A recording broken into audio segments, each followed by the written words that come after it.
Everyone's searching for the magic fix in golf. The perfect swing tip, some hidden technique, or that elusive aha feel. But here's the truth nobody really talks about. The biggest key to improving your game isn't a lesson or a new club. It's simply getting out there and playing. Playing a lot. Because the game's not called golf swing. It's called golf. Ooh, that's probably going to be in the bunker. Get between the bunkers. Oh, got over it. So what happens when a guy who's used to playing 100 plus rounds per season hasn't picked up a stick in a few weeks? Let's have a look. 117. So much of this game is about feel. And my low handicap is owed to that, rather than any swing mechanics, which are far from perfect. And here, out of sync and lacking feel, I topped my first shot off the deck today. Might get there. But the golf gods start this day by blessing me with this outcome. Well, that's a good miss. And believe it or not, 60% of our shots come on the green or green side. And again, this part of my game isn't about perfect mechanics. It's about feel. I'm usually deadly from this range. Oh, you son of a bitch. But not today. It's an opening par, and that's just fine. But just because I'm lacking feel, that doesn't mean I'll think the game any less strategically. I don't have the carry to cover the water here, so I'm just trying to get this one out there straight in 200 yards, which is just the time for another cold top.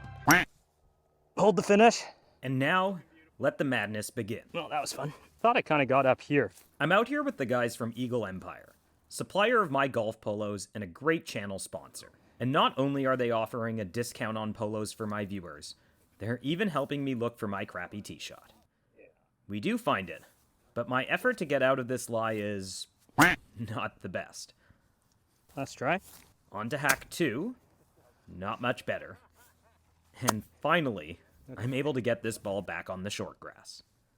And now, for the first time today, I've put solid contact on a golf ball.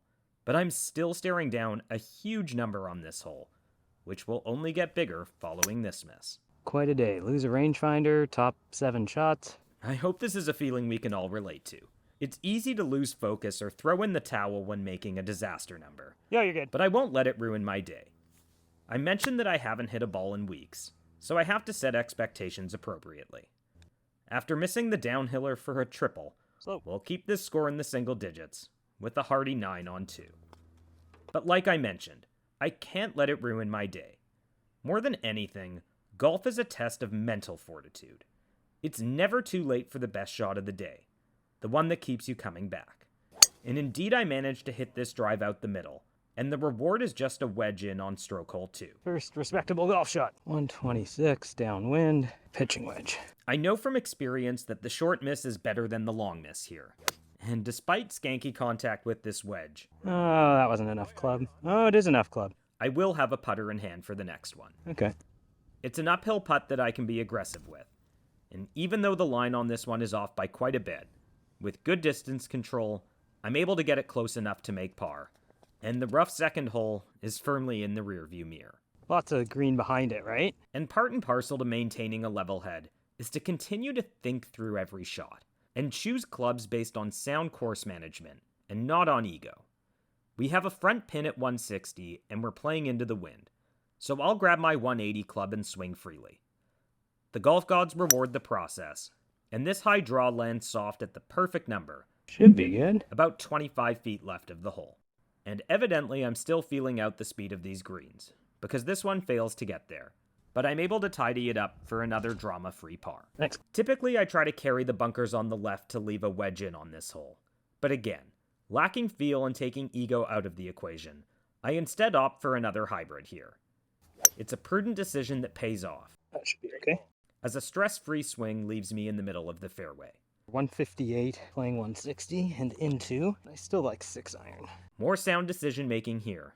But again, execution is still a hair off following my layoff. Ooh, left. Get on the green.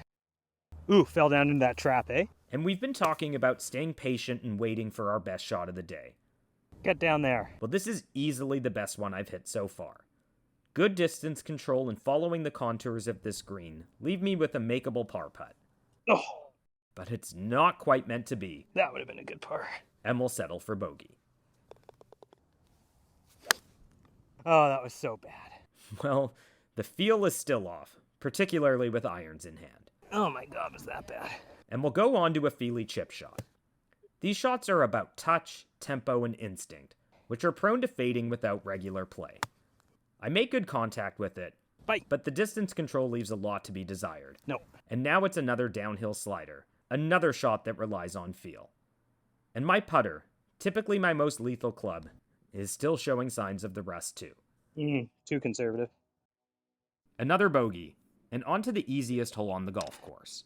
A short par 5 that often plays downwind. I'm hoping to hit a draw for once here. Drawing one around this tree allows you to go for it. Oh, didn't draw. But this one never comes around, and we're back into the thick stuff. Alright, let's go for it. And this is the first of a handful of decisions today I'd like to do over. A 3-wood from this lie was definitely optimistic. Oh, that tree helped it. And pushing it off my line and into this tree could have led to a disastrous outcome. I'm actually lucky to have a line in from here. But once again, my miss is pushy from the thick stuff. Oh, that wasn't too good. And I'll have to try to get up and down from here. I mentioned that 60% of our shots are from here or closer, so having a tidy game from here is often the difference between a par and bogey. And today, the feel just ain't there. That did not do what I thought it would do. I'd leave myself about 8 feet for par, and I can't quite get it to go. Boy, it didn't move an inch. 7 over through 7 isn't what we were hoping for today, but we'll just dredge on. A miss right on 8 invariably spells bunker trouble, so I was probably guarding against that miss when I hit this one. It's not the prettiest trajectory, but we're in play with the short iron in, albeit with an obstructed view of the green. 131 and into. Gonna hit a really smooth 8 iron. My strategy here is to keep taking easy swings rather than going full bore. I'm lacking feel and just want to focus on contact. Mission accomplished, and on to the birdie putt. The greens are this course's biggest defense, and I studied this one before committing to a line and putting a confident stroke on it. It's not altogether bad, Thanks. and after cleaning up the rest, we've finally gotten off the bogey train here on 8. 9 is another hole that dares you to choose an aggressive line to shorten the hole. It's only about 190 to cover the water on line with the green shed here, and I decide it's finally time to rely on putting a decent swing on one. Missed it, but it'll work. And decent is about the best way I can describe this one. A bit of a weak fade. That's a good miss, yeah. But we have found the short grass. Wind's kind of left to right. 130 it's saying. And I won't lie, I'm still a little rattled and unsure about my contact with irons today. Anything short here will find the water, so I'll club up to try to take that out of play. And this strike is a 6 out of 10 at best. Chunky and pulley, but thankfully enough to get on the putting surface. Yeah, it'll work. So despite the major hiccup on 2, I've hit 5 greens in regulation on the front, and another long lag is the final test. The line on it's a bit off, but the distance control is solid, and I'm thrilled to escape with the par. And all things considered, I'm feeling good. There's no reason I can't put up a better back nine, channeling a good mindset and more prudent decisions, like opting for just a 3-wood here to take the water out of play on 10. At least that was the plan. But another top here spells trouble. Okay, try that again. And this one? Well, it might prove to be the turning point of the round. But c'est la vie. The reality is that we just don't have it every day. So settle in for a back nine that I think more golfers should be willing to accept as part of the ups and downs of golf. This disaster hole adds up to a quad, and now we're averaging worse than a bogey per hole today.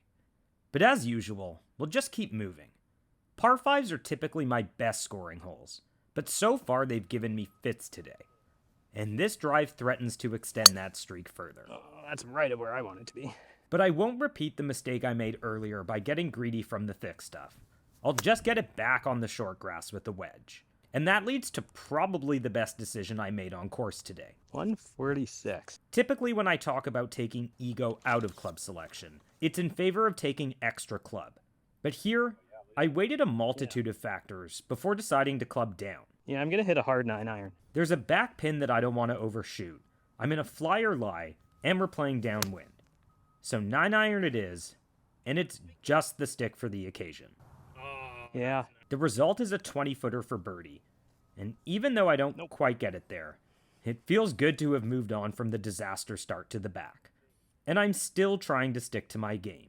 A driver will run through the fairway on 12, but a well-placed hybrid or 3-wood up the right should enable just a wedge in. This turns out to be a good one, and indeed it is just a wedge in here. This should be probably 100 yards.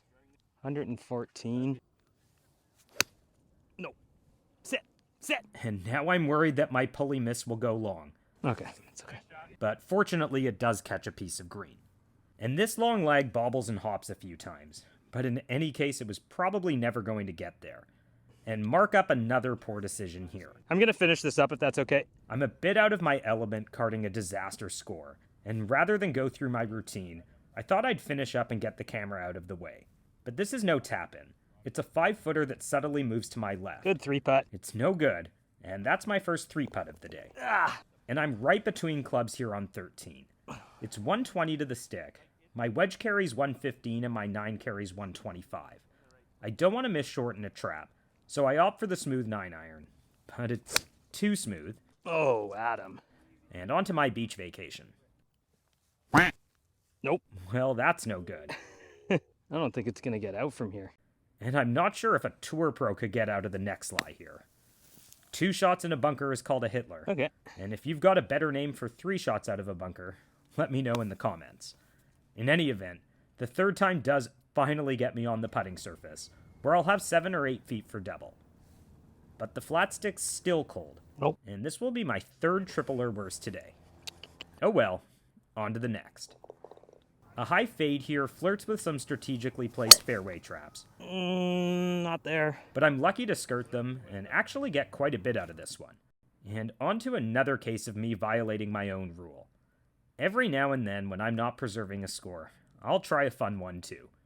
But the golf gods quickly remind me that this shot is above my pay grade. It's a top driver off the deck that'll roll out 100 yards or so. That wasn't quite it, was it? Leaving me right between clubs on the approach shot into the fan. And ultimately, I'll pull a head cover for the 3rd consecutive shot on this hole.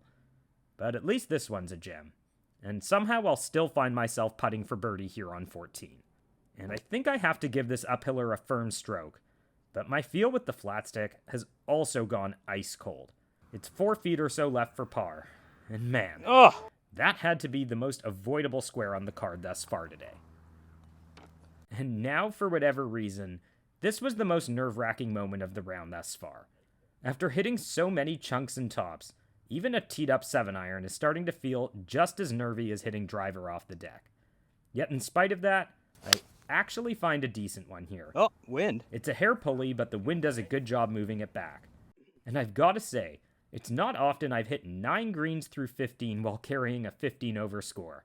But it is what it is. And my eyes are wide open with my most makeable birdie putt today since the first hole. But no dice. And we're straight on to stroke hole 1. A long par 4. And in my experience, you can shave a few yards by hugging the left side of the fairway. But this one's overcooked. It's too far left. And I'm fortunate to still have an iron in for the approach on this long hole. But I'm not quite done with the tops today. Nice. But at least I can lean into this one. This new-to-me sand wedge is a club I feel a ton of confidence with from this number.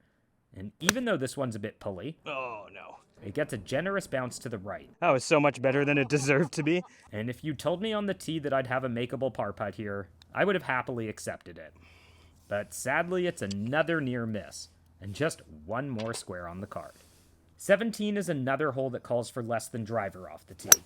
And thankfully, the hybrids are still doing their job keeping me in play today. And on to another nervy 7-iron. A visually intimidating shot with water abound. And the best I can say about this one is that at least I didn't top it. I actually thinned it. Stay dry. But at least it's greenside. And back to the main point I emphasized at the beginning of today's video. Without frequent play, your feel on these shots can dissipate fast. Slow. Slow. Slow. And this is certainly one I'd like over. I think at the hole it's moving a bit this way. There's not a whole lot in the downhill par putt, but I do ultimately miss it low. Nope. We'll tap it in to move to 18 over heading into 18. Not the score we wanted today, but the one we got.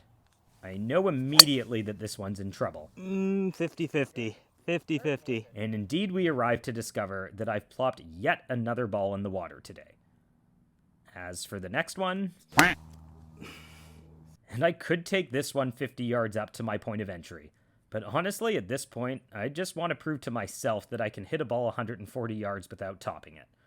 Task failed successfully, I suppose.